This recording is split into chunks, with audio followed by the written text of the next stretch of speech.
Hello guys, welcome back to my YouTube channel. തമ്പനിയിൽ കണ്ടപ്പോൾ മനസ്സിലായിട്ടുണ്ടാവും നമ്മൾ ഇന്ന് ഉണ്ടാക്കാൻ പോകുന്നത് മസാല ദോശയാണ്. അപ്പോൾ നമുക്ക് സമയം കളയാതെ ഇതെങ്ങനെ ഉണ്ടാക്കാൻ നോക്കാം. ആദ്യം നമ്മൾ മസാലയാണ് ഉണ്ടാക്കാൻ പോകുന്നത്. അപ്പോൾ അതിനായിട്ട് ഒരു പാൻ എടുക്കുക, അതിലേക്ക് ആവശ്യത്തിന് വെളിച്ചെണ്ണ തന്നെ എടുക്കാൻ ശ്രമിക്കുക. വെളിച്ചെണ്ണ ഒഴിച്ച് ഒന്ന് ചൂടായി വരുമ്പോഴത്തേക്കും നമുക്കതിലേക്ക് ആവശ്യമായിട്ടുള്ള കുറച്ച് കടുക് ഇട്ടിട്ട് പൊട്ടിച്ചെടുക്കാം. കടുക് നന്നായി പൊട്ടിക്കഴിഞ്ഞതിന് ശേഷം മാത്രം നമ്മൾ ഇനി അടുത്ത ഇൻഗ്രീഡിയൻസ് ചേർക്കാൻ പാടുള്ളൂ.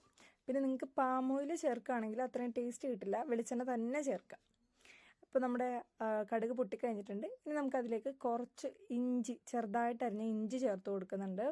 പിന്നെ നമുക്ക് എരിവിന് ആവശ്യമായിട്ടുള്ള പച്ചമുളകും വേപ്പിലയും ചേർത്ത് കൊടുക്കുന്നുണ്ട്. പച്ചമുളക് ചേർക്കുമ്പോൾ ശ്രദ്ധിക്കുക, എന്തോരം എരിവ് ആവശ്യമാണോ അതിനനുസരിച്ച് പച്ചമുളക് ചേർക്കുക. കാര്യം നമ്മൾ വേറെ മുളക് പൊടിയൊന്നും ചേർക്കുന്നില്ല. അപ്പോൾ എരിവിന് ആവശ്യമായിട്ടുള്ള എരിവ് നന്നായിട്ട് വേണമെങ്കിൽ കുറച്ച് കൂടുതൽ പച്ചമുളക് ചേർക്കുക. ഇനി ഇതൊന്ന് കുറച്ച് നേരം ഒന്ന് ഇളക്കി കഴിഞ്ഞ ശേഷം നമ്മൾ ഈ ഒരു പാകത്തിന് അരിഞ്ഞു വെച്ചിരിക്കുന്ന സവാളയും ചേർത്ത് നന്നായിട്ട് ഇളക്കി കൊടുക്കുക. സവാള നമുക്ക് അത്യാവശ്യം നല്ല രീതിയിൽ വാടിക്കിട്ടണം. ഇപ്പോൾ ഹൈ ഫ്ലെയിമിലാണ് ഇടുന്നതെങ്കിൽ നിർത്താതെ ഇളക്കി കൊടുക്കുക. മീഡിയം ഫ്ലെയിമിലാണെങ്കിലും കുറച്ച് ടൈം എടുക്കും വാടിക്കിട്ടാൻ, നന്നായിട്ട് വാടിക്കിട്ടണം. അപ്പോൾ സവാള ഇടുമ്പോൾ തന്നെ നമുക്ക് വേണമെങ്കിൽ ഉപ്പ് ചേർക്കാം. ഉപ്പ് ചേർത്താൽ സവാള പെട്ടെന്ന് വാടിക്കിട്ടും. ഉപ്പ് ചേർത്തിട്ട് ഒന്നും കൂടി നമുക്ക് നന്നായിട്ട് ഇളക്കി കൊടുക്കാം.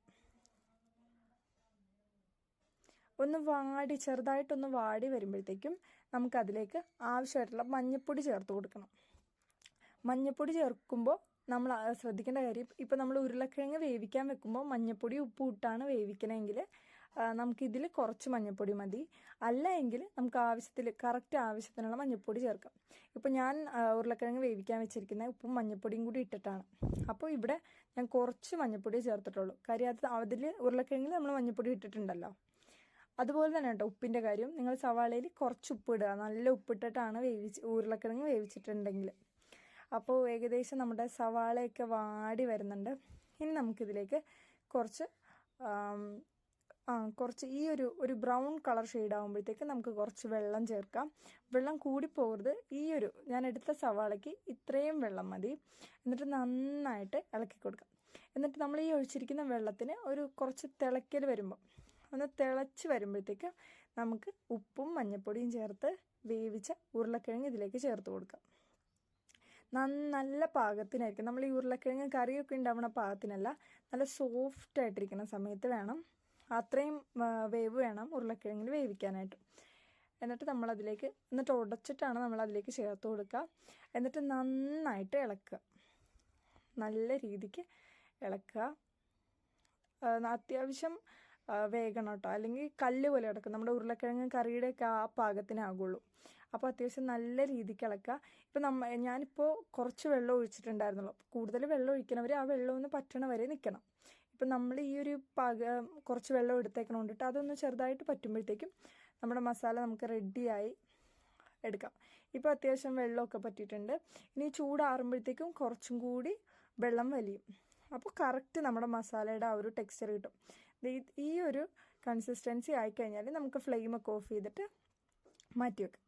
അപ്പോൾ ഇത്രയേ ഉള്ളൂ നമ്മുടെ മസാലയുടെ റെസിപ്പി. ഇനി നമുക്ക് ദോശയാണ് ഉണ്ടാക്കേണ്ടത്. മസാല ദോശ ഇത്രയേ ഉള്ളൂ. അപ്പോൾ ആ ദോശമാവിൻ്റെ ദോശമാവ് ചെയ്യുന്നത് സാധാരണ നമ്മുടെ ദോശമാവ് തന്നെയാണ്. അതിലേക്ക് ഇനി നമ്മൾ അതൊന്ന് കുറച്ച് വലിപ്പം കൂട്ടി പരത്തിയിട്ട് കുറച്ച് നെയ്യ് ഒഴിച്ച് നമുക്കൊന്ന് ദോശ ചുട്ടെടുക്കണം. കുറച്ചൊന്ന് ചൂടായി വരുമ്പോഴത്തേക്കും തന്നെ നമുക്കതിലേക്ക് കുറച്ച് നെയ്യ് ഒഴിച്ച് കൊടുക്കാം. അപ്പോൾ മസാല ദോശയ്ക്ക് കുറച്ച് നെയ്യ് കൂടുതലാണെങ്കിലും കുഴപ്പമില്ല, അതാണ് ടേസ്റ്റ്.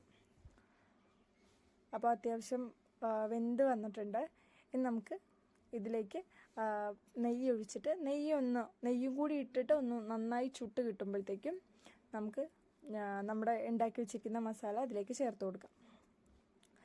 അപ്പോൾ ഇത്രയേ ഉള്ളൂ, സിമ്പിളായിട്ട് നമുക്ക് ഉണ്ടാക്കാൻ പറ്റുന്ന ഒരു മസാല ദോശയുടെ റെസിപ്പിയാണ്. പിന്നെ നേരത്തെ നമ്മൾ ആ സവാള വാട്ടിയ സമയത്ത്, സവാളയൊക്കെ ഇട്ട സമയത്ത് ചിലവർ എണ്ണയിലേക്ക് ഉഴുന്നും പരിപ്പും ഒക്കെ ഇടും. അത് ചേർക്കേണ്ടവർക്ക് അതും ചേർക്കാം കേട്ടോ. പിന്നെ ഈ ഉരുളക്കിഴങ്ങിൻ്റെ കൂടെ ബീട്രൂട്ട് ഇടുന്നവരും ഉണ്ട്. അപ്പോൾ അതൊക്കെ ഓരോരുത്തരുടെ ഇഷ്ടം പോലെ ചെയ്യാം. അപ്പോൾ നമ്മൾ സിമ്പിളായിട്ട് നമ്മൾ വീട്ടിലൊക്കെ പെട്ടെന്ന് ബ്രേക്ക്ഫാസ്റ്റിന് ഉണ്ടാക്കാൻ പറ്റിയ ഒരു റെസിപ്പിയാണ് കാണിക്കുന്നത്. ഉഴുന്നൊക്കെ ഉള്ളവരാണെങ്കിൽ അങ്ങനെ ചെയ്യാം. നമ്മൾ ദോശ ഒന്ന് ചുട്ട് കിട്ടുമ്പോൾ അതിൻ്റെ ഒരു സൈഡിലേക്ക് മസാല കുറച്ചെടുത്തിട്ട് നമുക്കിങ്ങനെ ദോശ ഒന്ന് മൂടിക്കൊടുക്കാം.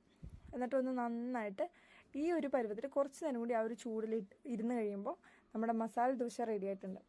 അപ്പോൾ വീഡിയോ ഇഷ്ടമെങ്കിൽ എല്ലാവരും ഈ റെസിപ്പി വീട്ടിൽ ട്രൈ ചെയ്ത് നോക്കുക.